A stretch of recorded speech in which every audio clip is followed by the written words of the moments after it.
Alright guys, llamapen here. Just talking about a couple of the features that are going to be in NHL 21 that have piqued my interest. I'm not going to go into just everything that is in NHL 21. I think there's enough videos about that already. So right off the bat, we're going to have a new ranking system. So this is all stuff that's going to be in EASHL or World of Shell, whatever you want to call it. So I think this is a good thing for the most part.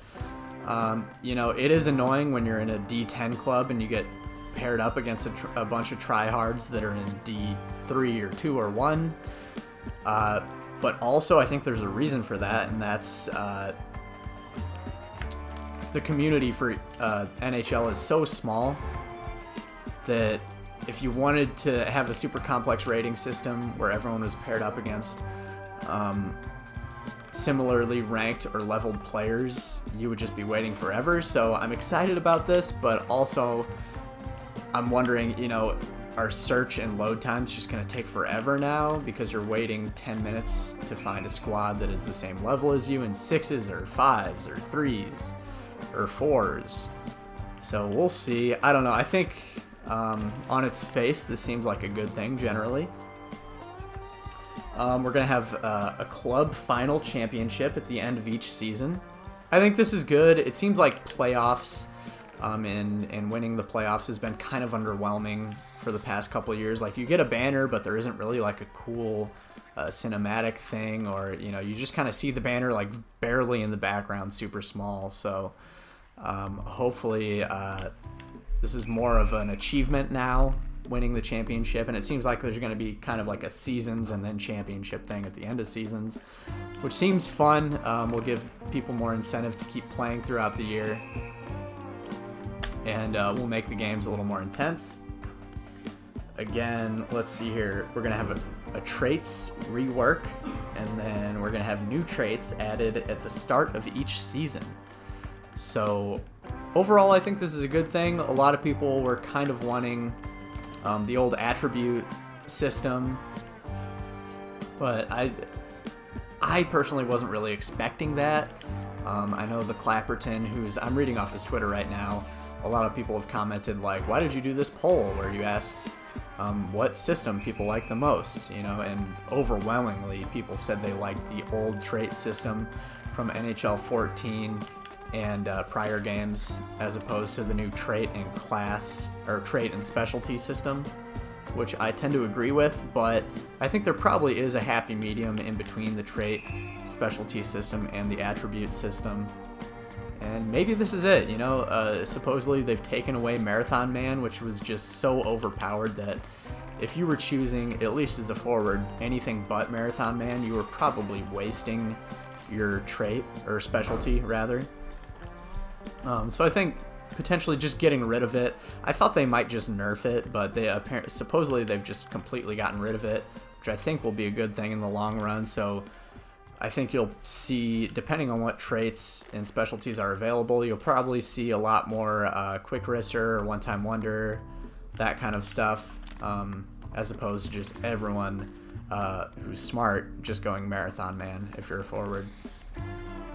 Practice mode. So that's the reason I'm in practice mode right now.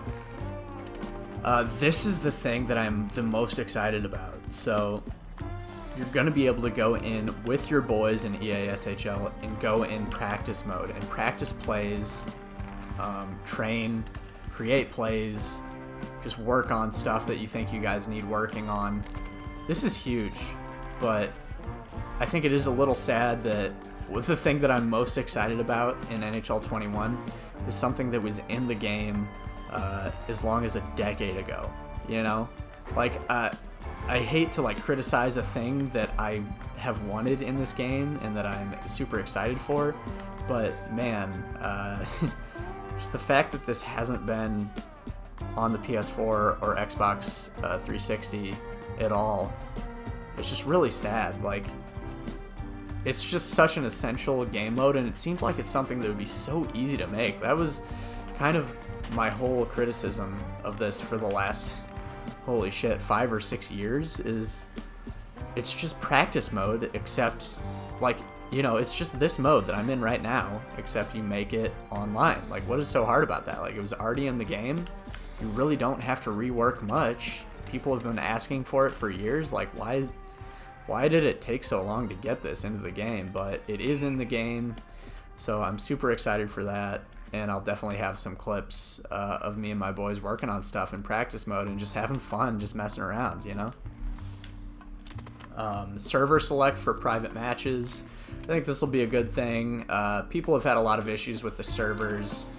You know, people that are West Coast or East Coast having all the good ping and other people not.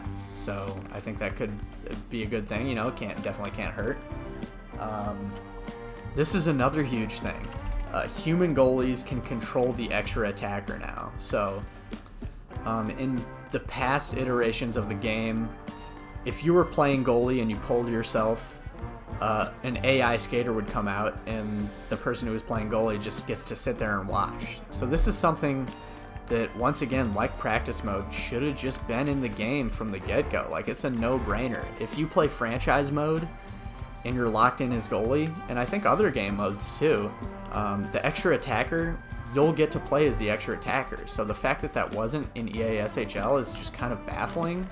So it's another thing where it's like, I'm excited about it, but also like, why did it take this long to get this in the game?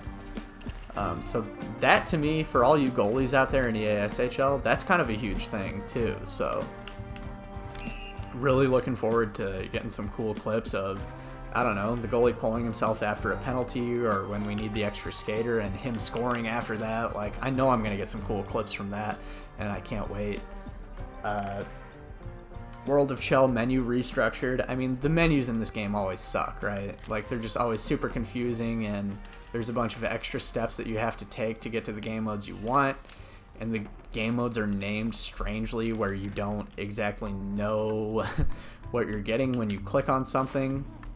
So I don't exactly know what the menus are going to look like, but I mean, I guess that's a good thing. I don't have much faith that these menus are going to be like super intuitive. They're probably just going to be as bad as ever, just kind of different. And then this isn't exclusive to World of Chell, but you're going to have a couple new deeks, it looks like, based on the trailer. So you'll have the Sveshnikov. It looks like you'll have a couple chip and chase deeks, and then you'll be able to like tap the puck off the back of the net like Crosby's done, or like Goudreau's done in the past. I'm kind of withholding my judgment on these until I see the actual mechanics of how these work. So, you know, if it were me, I would make the Sveshnikov, like, you gotta have super good hands to do it. Maybe like click in the right stick and then hold up, and then like, I don't know, circle the right stick around and then shoot. I don't know how it's going to work, if this is something you're going to be able to do in the open ice or if it only works behind the net. Same deal with like the off the back of the net pass, which is something you can kind of already do, really. I love the idea of the chip and chase deeks, which you can kind of already do. Like, I saw the trailer and I was like, oh, you can do this now? Like, you can already do that. But I think there's going to be like a more complicated animation to it. So I'm potentially excited about those, and you know, I'm obviously going to do like tutorial videos for them when they do, when the game comes out, and once I figure out how to best utilize these deeks and how to do them.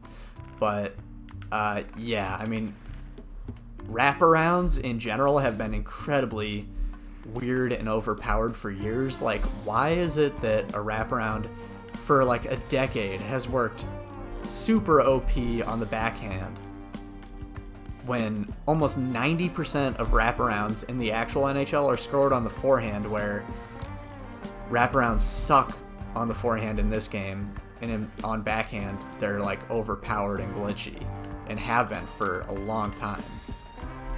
So I assume the Sveshnikov is kind of going to be used a little similarly. So is it going to be like hella glitchy, or is it going to be... Some people have said that are in the beta that it's super hard to do. So I think that's the right route to go, because what has the Sveshnikov been pulled off 3 times ever in the NHL? Like, it better be super hard to do, because If this is just like, some people have said, like, if this is like the one-hander, then we have a problem. And I tend to agree. If it's just super glitchy and, human goalies can't save it, or there's some exploit on AI goalies, then it's going to be a disaster of a game. So hopefully it's super difficult to do, like people have said.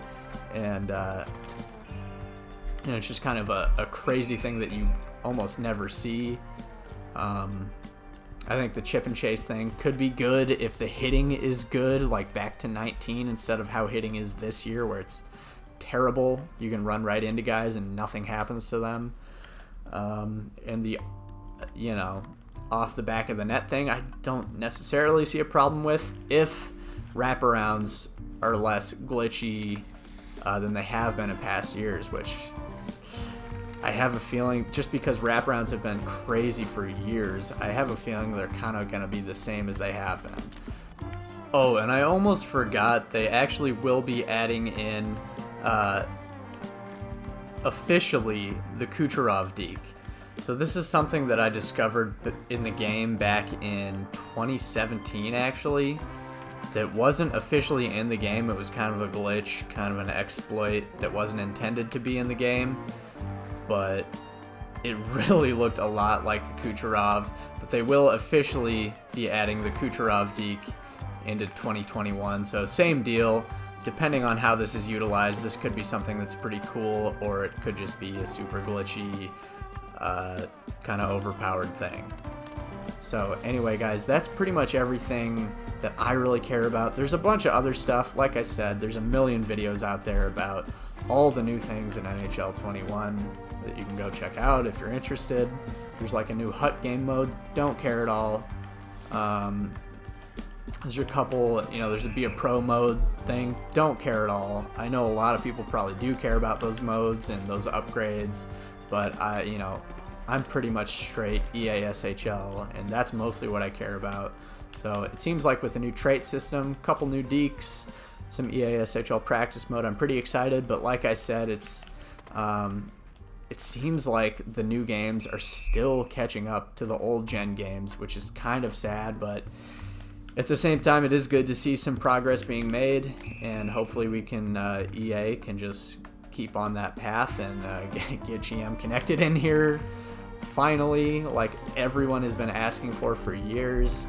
And maybe work on some other things, get the old trait system back, maybe improve it a little bit, and I'd be a happy camper if they just did those two things. So anyway, guys,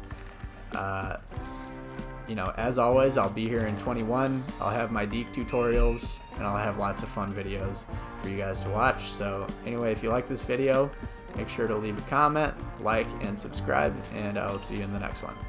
Thanks.